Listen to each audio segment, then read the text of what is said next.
Graça e paz, queridos irmãos. Uma alegria em estar com vocês outra vez e hoje, no Salmodiai, nós vamos meditar sobre o Salmo 33. O Salmo 33. Eu não consegui informação se esse salmo é de Davi ou de um outro escritor sagrado que, inspirado por Deus, escreveu um lindo salmo como este. O fato é que, mesmo sem saber quem é o autor, sem ter certeza, sabemos que a autoria, em suma, é uma autoria divina. Portanto, o objetivo desse salmo é exaltar a Deus como Criador, sustentador, governador do mundo inteiro. Também celebrar o cuidado de Deus, especialmente para com o seu povo, que é a menina dos olhos de Deus, diz a palavra do Senhor. Os 3 primeiros versículos tratam exatamente da convocação que se faz ao povo de Deus. O salmo começa exatamente assim: exultai, ó justos, no Senhor. Aos retos fica bem em louvá-lo. Celebrai ao Senhor com harpa, louvai-o com cântico, no saltério de 10 cordas, entoai-lhe novo cântico. Então, é uma conclamação ao povo de Deus a louvar ao Senhor. Por que é chamado de um novo cântico? Porque é uma designação de algo que deve brotar do coração do interior. Não é uma reza, não é algo já pré-estabelecido, e mesmo que assim fosse, é algo que deve brotar no interior, no momento em que a pessoa está louvando a Deus. Em outras palavras, você pode estar cantando um hino muito antigo, que não é sua composição, foi composição de um outro, mas quando você expressa o louvor, você deve expressar de um coração tal, como se fosse um novo cântico, algo brotando do seu interior. Por que isso é importante? Porque Deus olha o adorador, mais do que a adoração. Antes do louvor, é importante quem é o adorador, o que o adorador está querendo fazer. Na parábola de Jesus, de 2 homens que subiram ao templo para adorar o Senhor, um disse: graças te dou porque não sou como os demais homens, e o outro disse: Senhor, tem misericórdia de mim que sou pecador. Então a gente observa e aprende numa passagem como essa que Jesus contou, que Deus olha primeiro o adorador, depois a adoração ou o louvor. Às vezes a gente se esmera demais em fazer um louvor, digamos assim, com perfeição, e deve ser feito sim, na medida do possível, com perfeição, embora o ser humano não tenha nada perfeito.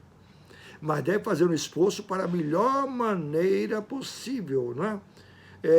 Usando instrumentos musicais, saltério, de 10 cordas, como diz o salmo que a gente invoca.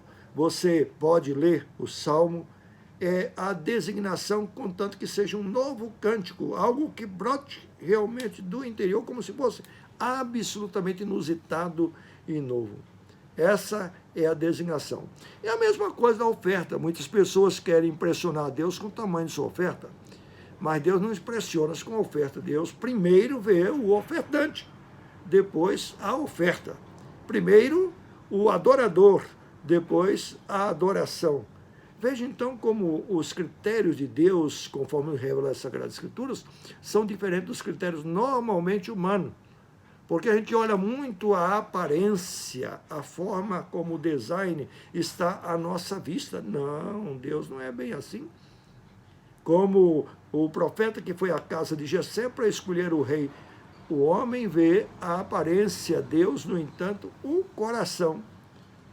Quem foi o rei dos filhos de Jessé? Exatamente quem não se esperava, porque o profeta estava olhando a aparência. Até o pai, Jessé, também estava na perspectiva de que fosse um filho com certa aparência, com certa idade, etc. Não foi escolhido Davi, que foi segundo o coração de Deus. Então, esse é um aspecto diferente que esse Salmo 33 nos leva a considerar. Louvar a Deus por sua criação, louvar a Deus porque Ele é sustentador, porque Ele é provedor de todas as coisas. e também porque ele tem um cuidado muito especial e em particular para com o seu povo.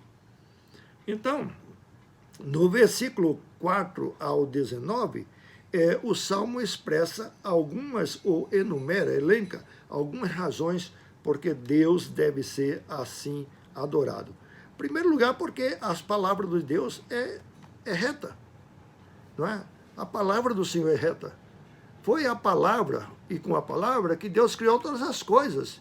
Como diz aí no Salmo, pelo sopro de sua boca ele fez todas as coisas, ele falou e tudo se fez. E ordenou, e tudo passou a existir. Está no versículo 9 do Salmo 33, não é? Então é bom lembrar que foi por meio da palavra que todas as coisas foram feitas. Na expressão do Evangelho de João, no capítulo 1, no princípio era a palavra, e a palavra estava com Deus, e a palavra era Deus. E todas as coisas foram feitas por meio dele, e sem ele nada do que foi feito se fez. Esse Logos, esta palavra, que na verdade encarnou-se, fez carne e habitou entre nós, e vimos a sua glória, como a glória do unigênito do Pai. Era a glória do Filho de Deus, é a glória de Jesus. Bom, então a palavra do Senhor é reta. Essa é a primeira razão por que se deve louvar. E segundo, porque a terra está cheia de sua bondade, diz o Salmo. Por isso, no versículo 5 e também o versículo 8, está essas expressões: temam todos os habitantes do mundo. Ah, que beleza! Sabe, a bondade do Senhor atinge tudo que há no mundo, atinge toda a esfera terrestre, atinge também o mundo inteiro. Agora, a bondade de Deus é tão interessante que diz o Salmo que ele frustra os desígnios das nações. Graças a Deus por isso. Deus não permite que os poderosos, os maus, Deus não permite que todos os intentos maléficos do homem, do mundo, sejam administrados. Por que ele não permite? Porque em tudo Deus dá o limite. Quem não tem limite é ele, é o nosso Deus. Então ele frustra os desígnios das nações, ele controla, portanto, a autonomia até do diabo, e controla a autonomia também dos chamados poderosos. Por que a gente tem que duvidar que Deus não está no controle, mesmo que estejamos vivendo em um tempo de pandemia mundial? Mesmo que tenha sido essa pandemia provocada pelo homem, não importa. Deus não perdeu o controle absolutamente, nem deixou de ter o controle de todas as coisas. Nesse caso, é bom saber, portanto, que todas as coisas estão no controle de Deus, mas a terra está cheia da sua bondade. Mas como está cheia de sua bondade sem tanta gente morrendo? Gente, está cheia da bondade. Basta lembrar o que o profeta Jeremias disse, que a misericórdia do Senhor são a causa de nós não sermos consumidos. Se não fosse a misericórdia de Deus, nós seríamos consumidos. Nós não viveríamos nem um dia, tá? Você consegue viver sem oxigênio? Aliás, a pandemia está mostrando o grande problema, o homem não consegue viver sem respirar, sem oxigênio. Alguém pagou por ele. E hoje a gente sabe quanto está custando caro um balão de oxigênio, quanto está custando caro os determinados mecanismos para manter as pessoas sobrevivendo e respirando. Algo que você faz todos os dias, infinitamente número de vezes, em todo momento, porque você não consegue viver. Raramente uma pessoa consegue viver mais de 1 minuto sem respirar. Imagina só. E Deus está dando tudo isso aí. A bondade de Deus está permeada em toda a criação, em toda a terra, em todas as coisas, não é? Inclusive no controle dos desígnios, os desígnios maus dos homens, e a ação maligna também está cesseada ou controlada pelo Senhor, pelo seu poder e a sua bondade, não é? Agora, uma outra razão está no versículo 18. Eis que os olhos do Senhor estão sobre os que o temem. Que maravilha. Deus tem seus olhos principalmente sobre o seu povo. Seu povo é a menina dos olhos do Senhor.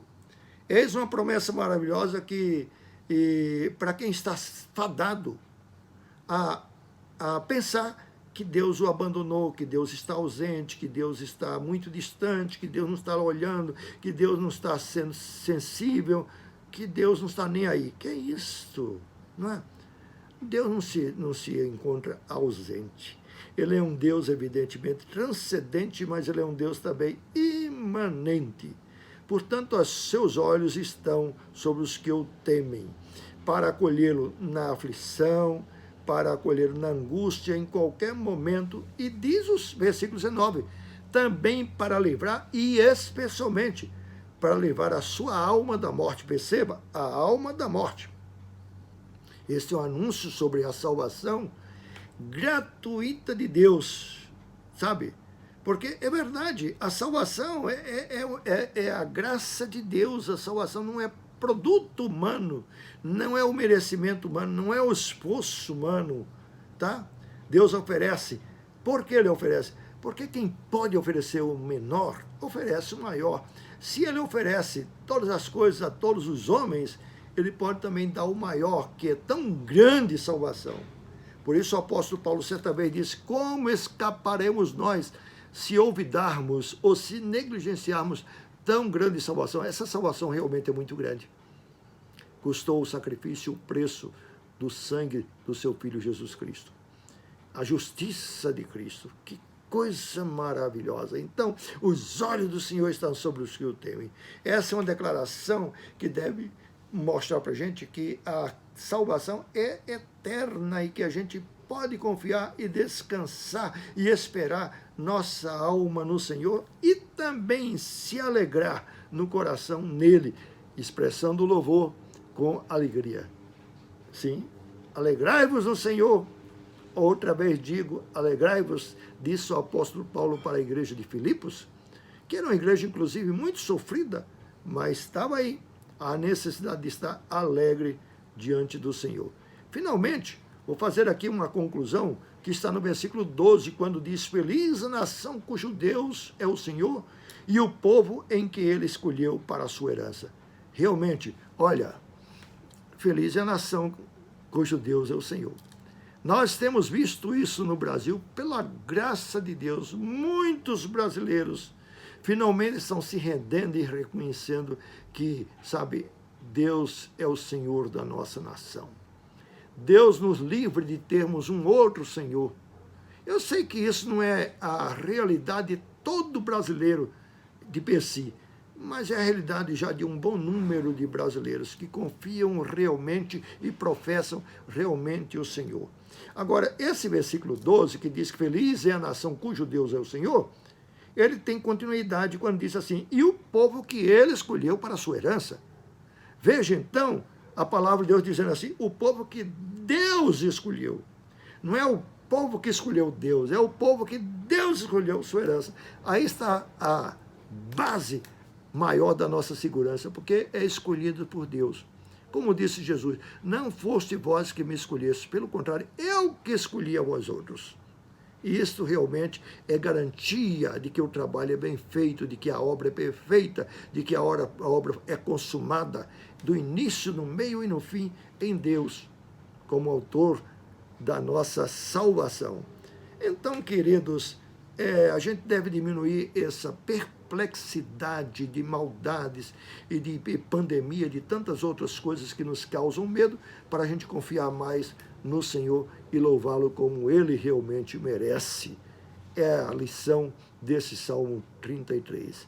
Que a graça do Senhor Jesus, o amor de Deus o Pai, esteja com todos nós. Amém. Até uma próxima.